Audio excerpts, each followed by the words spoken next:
Coffee with Coach again, week 4. Week 4, how about it? How you doing, Coach? I'm doing great. The season's already flying away from us. It's taken off.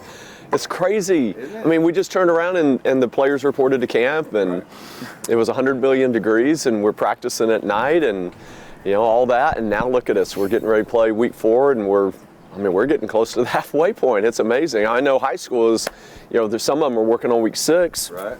A lot of them here in the state, it's week 5, and some of them are coming off bye weeks and starting conference play. So, yeah, it was 53 degrees when we got up this morning. It's a little warmer now, but it's feeling like fall. It is. I mean, I even wore the T-shirt hoodie today because of how cool. We are in fall. We technically are. We are in calendar fall, but I wouldn't call it meteorological fall. Not quite. But it has been nice. It has been nice.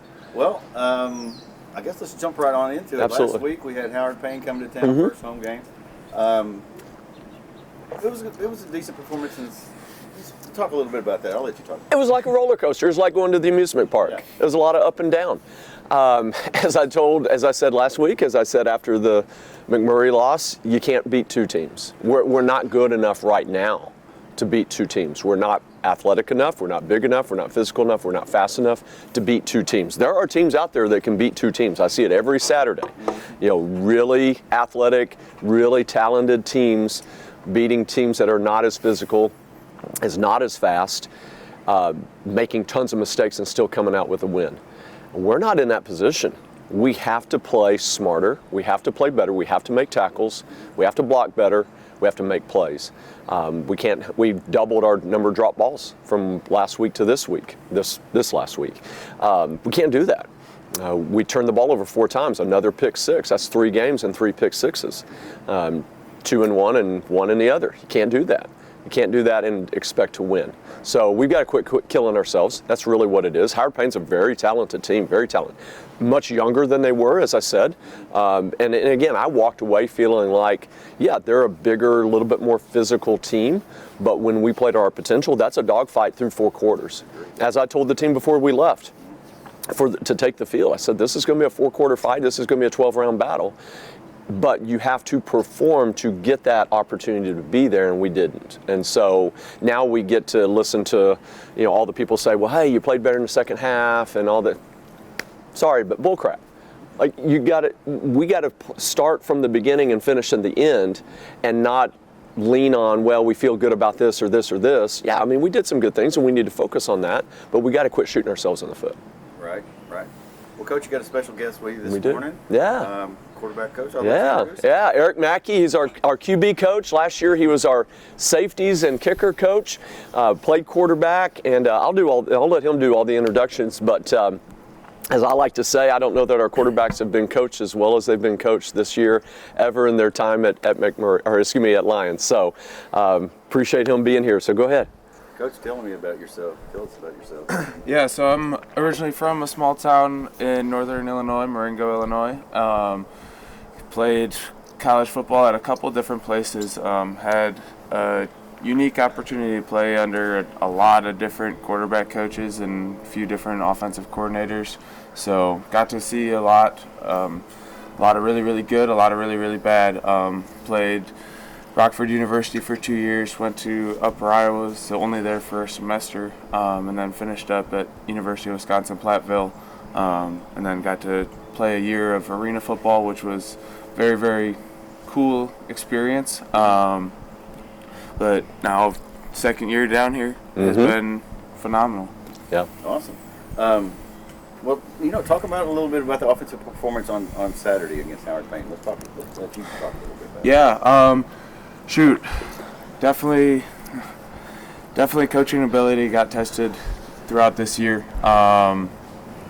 Having 2 quarterbacks go down week 2, and having to have a lot of guys out on the field, and they did a lot of really great things. There was a lot of spurts where it was really impressive. I tell the quarterbacks all the time, we're about that far away from being something really, really special. Whether it's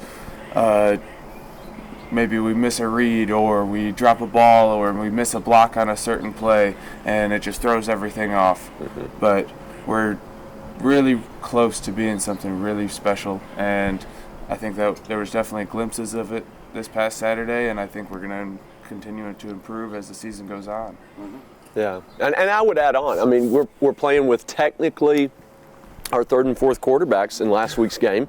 Never expecting that, but we also went into the season knowing that our top four were really, really close. So it wasn't a dramatic drop-off like you would see a lot of teams going from your 1 to your 2 or your 2 to your 3, just be like going from college level play to high school play. Definitely not like that. But a guy like Christian Barber hasn't played the game in 3 years. And so the speed of the game really caught up to him, I think. And that was my number one concern going in, that it was just going to be really fast for him, and it was. But I think getting that experience is going to be really good for him. And then we bring in Grayson Johnson back again from all the reps that he had against McMurray week 2. And I think those reps, McMurray really helped calm him a little bit. He seemed a little bit more in control, and the game wasn't quite as fast, so we rolled with Grayson for the rest. And Grayson's got some talent with his legs that you just can't ignore, and that makes up for maybe where we're a little bit suspect or a little bit questionable in the pass games sometimes. And so, if what first progression, second progression is not there, let's pull it down and let's run. So Grayson gives us that opportunity. We'll continue to work with both quarterbacks heavily, and of course build up the guys behind them as well. But we're excited to see how that next step for both of those guys really progresses, and then of course that just kind of leads to the offense as a whole, because we got to go back to, we're still starting a center, a left guard, and a left tackle that are now just getting their 4th ever college games. And so there's a lot of youth there. And so I expect the progression to really be ramped up. As I tell freshmen all the time, the biggest amount of progress you're going to make in your development, your execution, your fundamentals is from your freshman fall to your sophomore spring and your freshman spring and your sophomore fall. So it's also the same when you get guys that are new starters. All 3 of those guys are guys that were here last year but didn't play a lot. And so all that learning is now starting to come out, but now it's having to be ramped up with the speed and the higher level competition.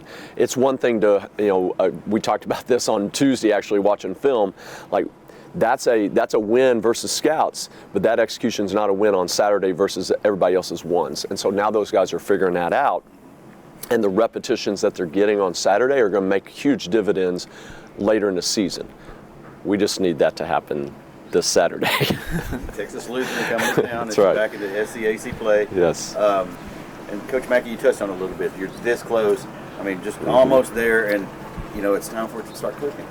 So I'll give both of y'all a chance. Go ahead and talk. Go ahead. How's that click? How's that going to happen? Yeah, I think kind of like Coach Douglas was just saying, just guys continuing to get repetitions and getting reps with each other.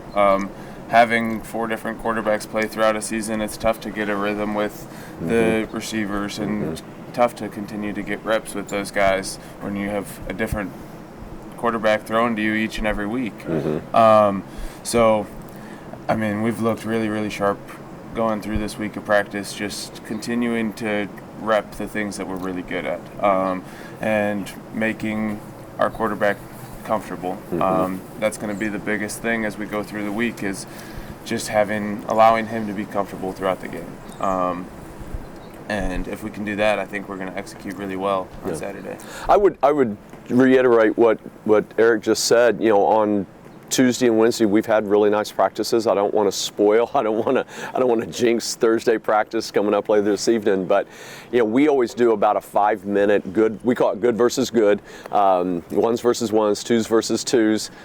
What's up, Gibby? What's up? And speaking of which, and I think I saw 2 throws that are third down throws. I won't disclose what they are, but they're kind of go-tos for us. That the ball placement was right on, the timing of the route was right on, and we completed both. One technically was a little short of the first down. It was 4th and 1, so if we're on the other side of the 50, we're probably going for that one. But the other one was an easy completion for a first down on a 3rd and 10. Right. I mean, but that's the comfort level that Coach is talking about. I think a lot of people think we just kind of, let's have a few practices and we roll the ball out, and hey, let's go get it. Like, especially when you're talking about the passing game, there's got to be a lot of rhythm and timing. And so when you go through 3 quarterbacks really through early part of the season, there's not a lot of continuity between receivers and quarterbacks. But we're starting to develop that now. It's still going to take a lot of time.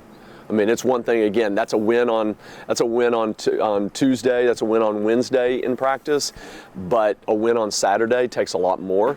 And so we've got to continue to do those things, but having those good on good opportunities when it's our best versus our best really makes a big difference. And so we try to do that in spurts. We don't want to get too crazy and it just become a big scrimmage every day, because then the guys are just wore out. But we really want to develop that rhythm versus as much close to game speed as we can get, because it's great to practice, and we can say, hey, you gotta go game speed here, but it really isn't game speed until you get game speed in front of you. Exactly, they won't know until they're there. That's right. Talk a little bit about Texas Lutheran and what they have to offer coming up this week. Yeah, absolutely. Another school coming like McMurray, and of course Howard Payne being in the American Southwest. Texas Lutheran having since 2016 being in the American Southwest, and really one of the top 3, maybe 4, depending on who you talk to, conferences in the nation, not just for football, but for every sport. Coming back to the SCAC for football, they're going to bring a lot of experience, having played some pretty high-level football, and so that's obviously something we'll have to deal with.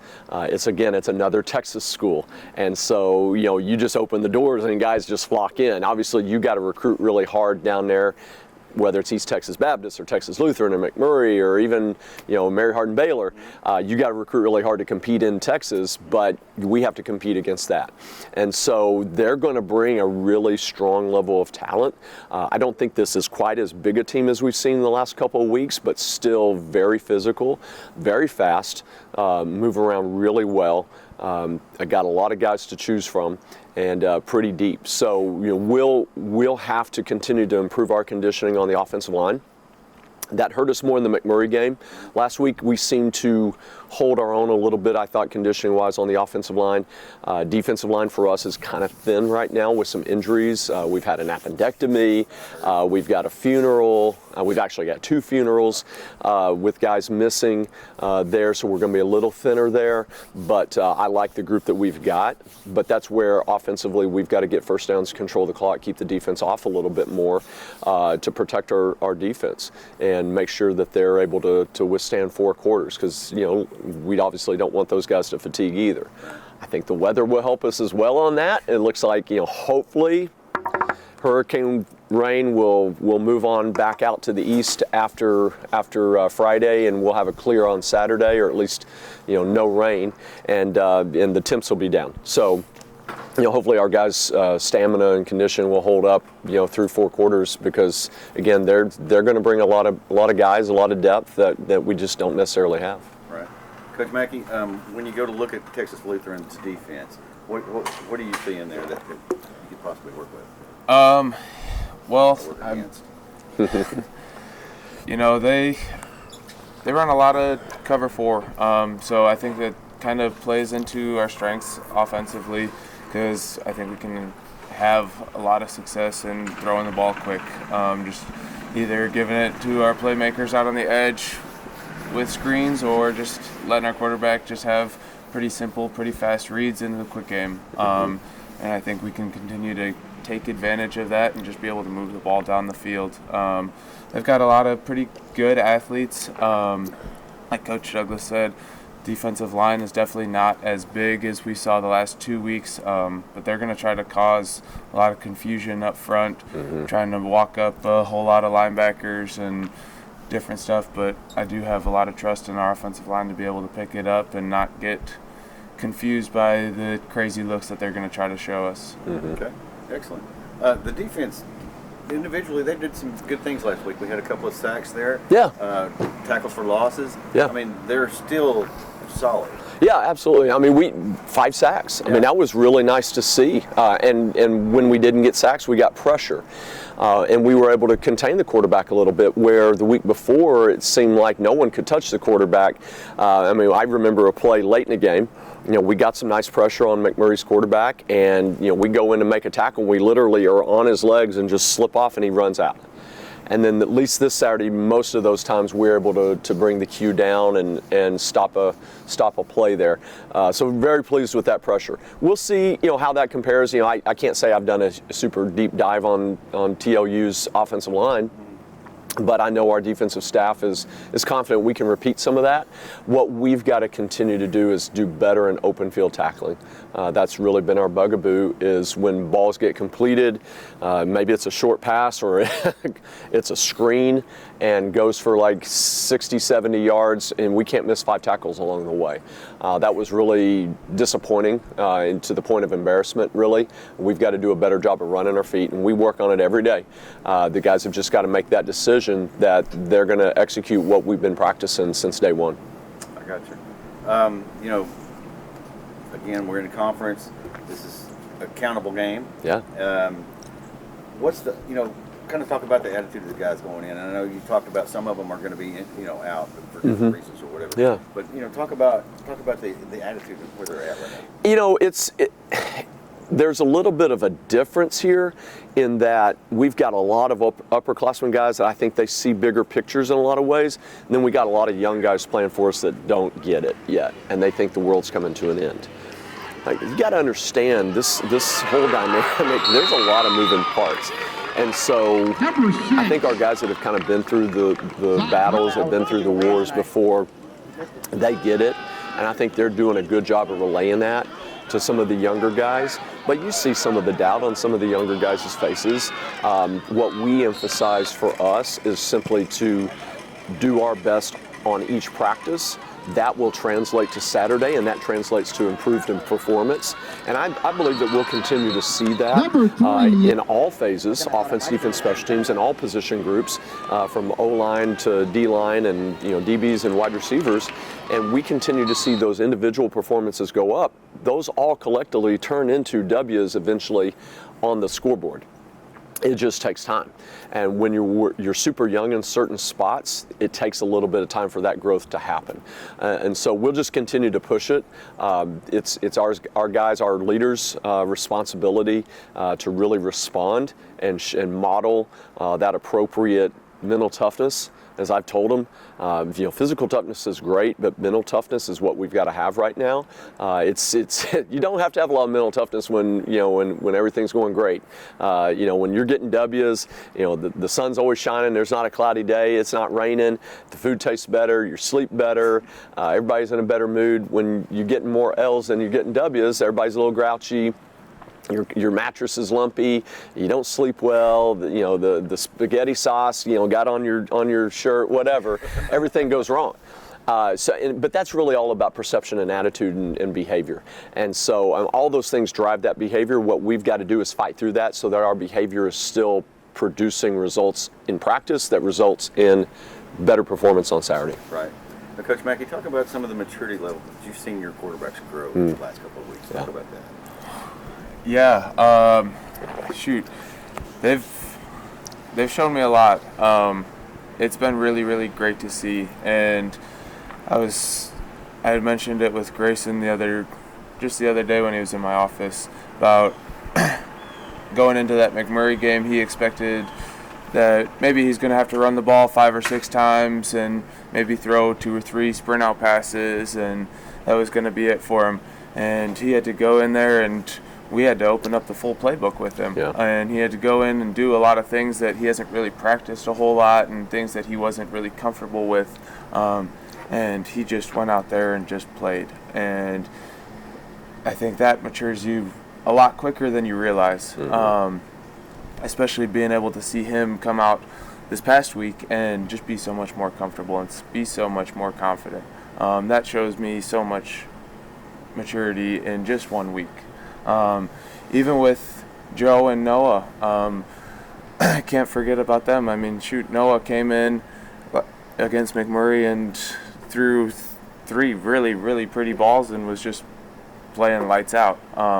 And he's matured not only on the field, but a lot of off the field stuff too in the classroom. Just being able to mature this past year working with him has been amazing to see. And I couldn't be more proud of where they've come from, even in the spring, to where they are now. They've matured so much. Absolutely. Well, I can tell you this, Scots Nation is really proud of you guys and the way that you developed this team and on and off the field, and that means so much to this community in Batesville. Yeah. Coach, talk about that and what it means to this community. Yeah, absolutely. I mean, this school's been around for going on 152 years now. Football's only been around for 10, but we're still a representation of that. And that's a discussion I had to have with the team Saturday night after the game, and some of the stuff that kind of happened, and I haven't really fully addressed it anymore with the team because, to me it's kind of moved on, but how you react to negative circumstances and negative behavior that's thrown in your way is going to reflect on everybody. And so I believe some of our young guys heard that message and will respond better, but particularly our upperclassmen, they understand that it's bigger than just what happens to those white lines. They know how important our relationship with this community, whether it be through the elementary schools or our service day that's coming up here in less than a month, will be. They recognize that there's a connection and there's a bond between Line College and Batesville, and we want to continue to help the school grow that and enhance that. They understand the importance of bringing people in instead of pushing people away. We had over 700 people at the game on Saturday, and I think that's indicative of the relationships we started to build in this community. It was Community Day as well as First Responders Day for us, and so we were out in just about every elementary school in the area, handing out close to 3,000 tickets. And so I never got a head count on how many tickets we used, but I know if it's trending toward those last couple, we probably had a good 70 to 100 kids and their families extra at the game. And so that's really important to me. And again, I think that's translated to a lot of our upperclassmen. They recognize the importance of that and how we represent ourselves, each other, and our college. Yeah, most of that crowd stuck around all the way through the game. They did, yeah. Was anxious to cheer you guys on, and they finally got that chance, and I'm glad they did because you guys deserved every bit of it too. Yeah. Texas Lutheran coming in. Yeah. 2 o'clock kickoff. 2 o'clock kick. Yeah. What else can we say about it? Yeah, no, like I said, great team. Coach LaHue's going to have that group really well primed. We'll have to be on top of our game, but as I say a lot of times, it's really not so much about them. It is obviously about them, but it's really about us. We're really just focused on us getting better and improving, performing. Practice is great, weights are great, watching film's great. That's got to translate to performance and execution. So we're focusing on us, and if we continue to improve, the dubs will come. Yep. Coach Mackey, any final comments about Texas Lutheran coming up? I'm really excited for the game. I think we've got a lot of things going right for us, even with a lot of guys being out and for numerous reasons. But I'm really looking forward to this Saturday and seeing what we do out on the field. Yeah. Cool. Coach, we appreciate you coming today. Special guest with Coach Douglas. And of course, Coach Douglas, always, it's a pleasure. Absolutely. 2 o'clock kickoff. 2 o'clock. Pioneer Stadium. That's right. Saturday afternoon. Now, maybe a little wet, folks. Bring your umbrella, but that's okay. Scots are going to have a good time. That's right. Yes, sir. Anything else you guys got? All in? All in. Let's go. Let's go. Thanks.